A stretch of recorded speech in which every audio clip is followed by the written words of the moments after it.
Well, we're off to do something a wee bit different. We certainly are. Well, that's us. That's we do us. different things all the time. Yeah. We've done a couple of shows on the mining district out at Kennecott. We've got the Tooele Railroad Museum and a couple of different shows on that, exploring the old Kennecott abandoned railroad and so on. Right. And we wanted to show you guys the mine, but the visitor center has been closed for years because, well, the mine caved in. It sure did. And they had to close it, and the first thing they closed was the visitor center because that was one of the things that fell it kind of wasn't into safe the mine. anymore. So, but they're opening the visitor center next spring, the spring of 2019. It will be reopening, and so they're going to be testing the new visitor center for the next couple of days, and we are invited to be test subjects to make sure that the new visitor center is safe. So if the new visitor center slides into the mine, we will be the first to know. Because we'll be surfing it, coming down the thing there as it slides into the mine. Pines. We assume Kennecott never does anything half behinded, so it's going to be fine, I'm sure. But it gives us a chance to see the brand new visitor center and the brand new buses and all this brand new equipment that they're doing. And we're taking you guys along with us to see the new visitor center at the world's largest mine. So the first big change is you now ride up to the visitor center in a shuttle bus. Isn't that cool? We used to drive in here. Oh, gosh, I guess so, yeah. Gee, long time ago. I remember as a kid, you went through a tunnel. You went up to the top of Bingham Canyon and then inside the mountain, and you spiraled up to the top of the mountain, and there was the visitor center at the other end of the tunnel. That was really fun. There used to be the whole town of Bingham up here. Right, that was the town that was so narrow, they said the dog had to wag his tail up and down. And that's a true statement. That's true. It was like visiting the third world coming up here, though, but it was sure a lot of fun. The last time I was up here was with my mom and dad before my dad passed away, and that was like 1997. My girls were really young, but we decided to make a trip to Bingham Canyon after we'd been up to Hill Air Force Base to get my dad's medication. But my mom had lived in Lark for a few years when she was a child, so we decided to make that excursion and go up to the visitor center at the top. And boy, was it at the top. We had to climb and climb. The road that went up there was really steep. And you can see with my two girls at the time, they were peeking over the edge of just how high that visitor center was on the canyon rim. But they also had the gift shop and everything else up here. Yeah, back then everything was up at the top. Right. And you just drove up there. In your personal car. There it was. First time I ever came up here was probably around 1960, and there just wasn't that much to it, but in spite of that fact, it was the world's largest mine. I came here in '68, and it always reminded me of like a thumbprint in a mountain. Well, they'd been mining up here forever. There had been a mining community in the Ochre Mountains, and there'd been several big mining districts. But this took off. It was actually America's most profitable mining claim, bigger than California, Nevada, and the Yukon, all put together. Yeah.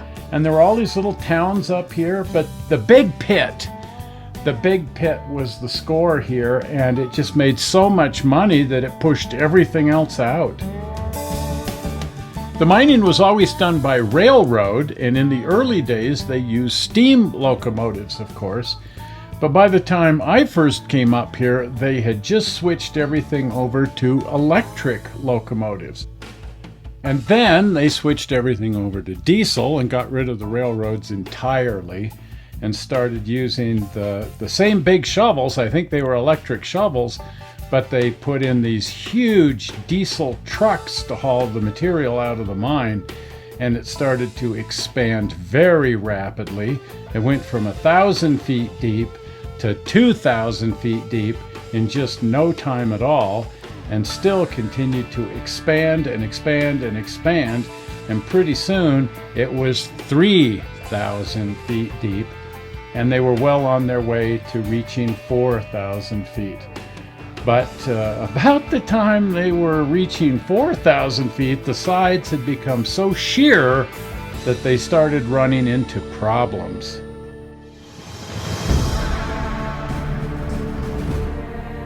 Over here on the west side, groundwater started causing the side of the mine to slough off, and pretty soon it turned into a major landslide. Well, they didn't seem to be bothered by that. They carved a big shelf down here at the bottom to catch all the material and just sort of let the hill find a natural angle all on its own. Look at the size of that slide. That is massive. But the funny thing is, as intimidating as this is, the geologists were saying, you know, the real problem is going to be the east side, because that sucker's starting to move. Once again, they started carving shelves and trying to stabilize the east side, but there was no stabilizing the east side. It started letting go, and bit by bit, the whole hillside was falling onto the shelves that they were carving to catch all of the material. That worked for a while, but it didn't work long term. And one day, well, everything just started moving. And they closed the visitor center because, well, frankly, the road to the visitor center fell into the mine and no one could get up there anyway. But it was just sloughing and sloughing and sloughing off. And I guess it was inevitable that the whole thing was going to let go, and it did. Oh, gee, look at that. The largest man-made landslide ever. Material slid down into the mine. This giant slide is over a mile long. Needless to say, they had to discontinue mining operations, but the bigger issue was it was still moving. The edge of this thing was still gobbling things up, and they weren't quite sure where this was going to stop. And the geologist said, well, there's nothing that can be done. We'll just have to stand back and let the mine find a natural angle of repose. In the meantime, it started eating equipment. Here's one of the large shovels completely buried under the slide. A lot of their multi-million-dollar trucks got thrown into the pit and completely destroyed. It's hard to imagine just how big these trucks are, because right now they look like toys in a sandbox. Yeah, I want to play with that. But seriously, as the edge of the mine moved, it started gobbling up buildings too. And this time there's a scale reference so you can really see what's going on. But this entire building fell into the mine. And again, they just had to wait and let the mine figure out for itself what it wanted to do. And eventually it did. And they started mining again. They just let the slide be the slide and went back to work mining the south side of the pit. And now that everything is stabilized, they have rebuilt the visitor center. Right. They're just not going to let you drive up here anymore. Which isn't a bad idea at all. Which is not a bad idea at all. They built the visitor center right next to the huge slide because if you've got something like that going on, everybody wants to see what happened. So, well, why not introduce the gorilla in the room and just put the visitor center right next to the slide? They're monitoring the slide with lasers and motion detectors all uplinked to satellites so that they can be absolutely sure that nothing is going to take off moving here. If so, they can close the mine and not let anybody in here until everything stabilizes again. But right now, it's solid as a rock, so to speak. And now that they've gone back to mining, they're actually pulling more material out of here than they ever did in the past. They're pulling 1 million tons of rock out of this mine every 48 hours. Wow. Holy That's cow. a bit. So it did, in fact, exceed 4,000 feet finally. The new visitor center has a lot of the displays from the old visitor center. They've put the tire back up. This Yes. is one of the tires off of one of those huge trucks. It's a brand new tire, which I thought was a little bit wasteful. I would imagine they've got used ones around, but this one's brand new. Never been raced or rolled. Look at the size of that thing. That's some tread. And this is one of the truck beds off of one of the huge trucks. These days, guys are always bragging about the size of their truck. Oh my. They're not going to compare it to this. Wow.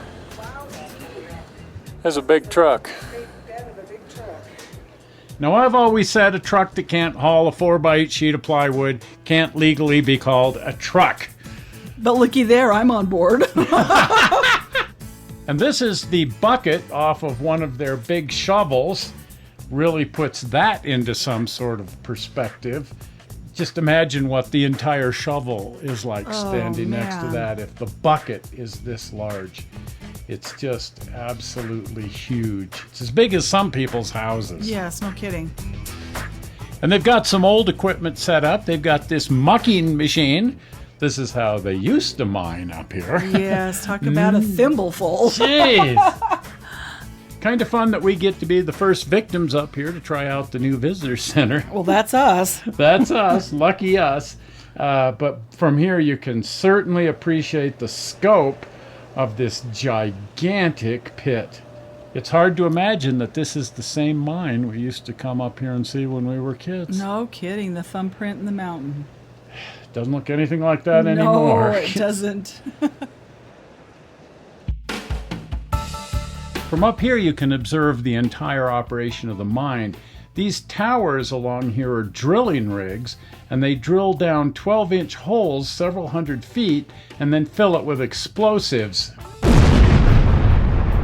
And that blasts away the rock. Oh dear. This lighter colored material here is the stuff that they're after. The good stuff. The good stuff. They're also mining down here because there's another deposit of the same material down here. Now, in order to protect the equipment from material falling down from above here, down at the bottom of the hill they've constructed this fence that you see along here to catch any wayward rock.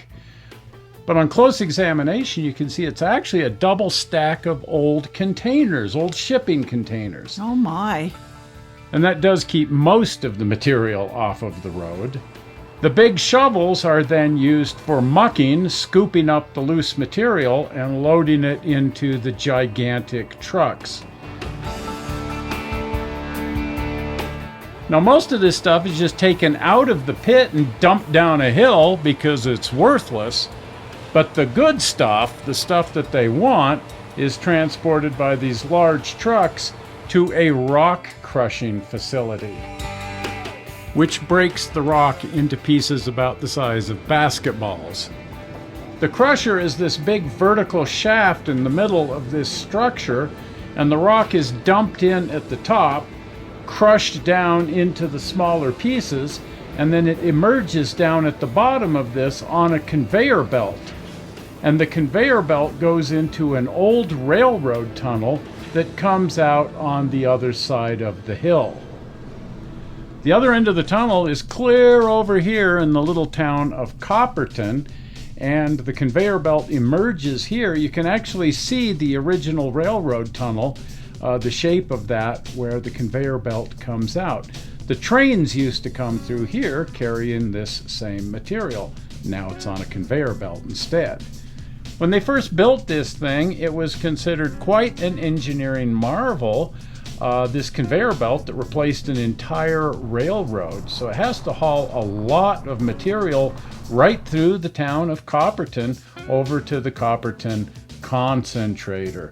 Over here, the material is ground up into a really fine powder and mixed with water, and then it's transported through a slurry pipeline as a gooey mess, sort of like wet plaster, all the way to the smelter many, many miles away in the town of Magna, where it is purified into 300,000 tons of copper, 137 tons of silver, and 12 tons of gold every single year. Being here sure brings back a lot of memories of childhood. And we also get to see some of the artifacts of the history. These shelves used to carry the steam locomotives when they were working in the pit. I understand that the ties are still up there, although the rails have been removed. Well, this was sure a fun little spur-of-the-moment trip. I sure enjoyed it. We just got a phone call, and the next thing you know, we're driving out here and going up to the mine to see the new visitor center. But I suppose this qualifies as screwing around. It sure does. The new gift shop is down here at the parking lot where you leave your car. And it's the same stuff that they used to sell at the old gift shops. Stuff made out of the copper from the mine, souvenirs, that kind of thing. It's always fun to stop at the gift shop and pick out a souvenir. Absolutely. Even if it's a copper elephant. That's right. Now, there was one thing here I wanted to take home, and that's an HO scale model of one of the big shovels. But they wanted $450 for it. So, well, they got to keep that. I did pick up one souvenir. There was a guy out in the parking lot, said his name was 3-Card Monty. Oh, yes. But he had these solid gold Rolexes encrusted with diamonds. He said the gold was out of the mine here, and he only wanted $8 for them.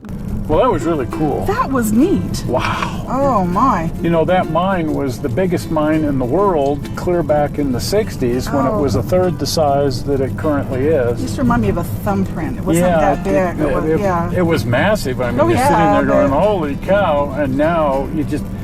It's unfathomable. It's mind-boggling. We can't even really put it on video in a way that you can appreciate. Even just standing there, it's hard to appreciate the scope of what's going on in front of you. You need binoculars or something, and then you realize just how far away things are and how big that hole really is. Exactly.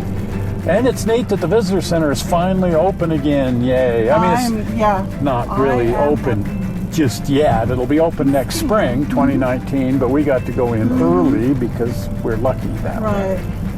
But the cool thing is, next year, we've got the big boy coming to Salt Lake, and then we have the NMRA convention coming to Salt Lake in August, I believe. And I'm sure they're going to want to schedule some events as part of the NMRA. Oh, I'm sure. Take people up to the visitor center, now that there's a visitor center to take people to. Yeah. So if you're coming to any of those events, you'll have a chance to see the Kennecott Mine now that the visitor center is open again. Right. So that's really cool. Well, if you haven't been over to the channel, do pop over to the channel. And if you're not a subscriber, please subscribe. Right. Because it notifies you when we upload something, which occasionally we'll just spontaneously do that. Usually it's just Sundays and Tuesdays and sometimes just for the heck of it. Right.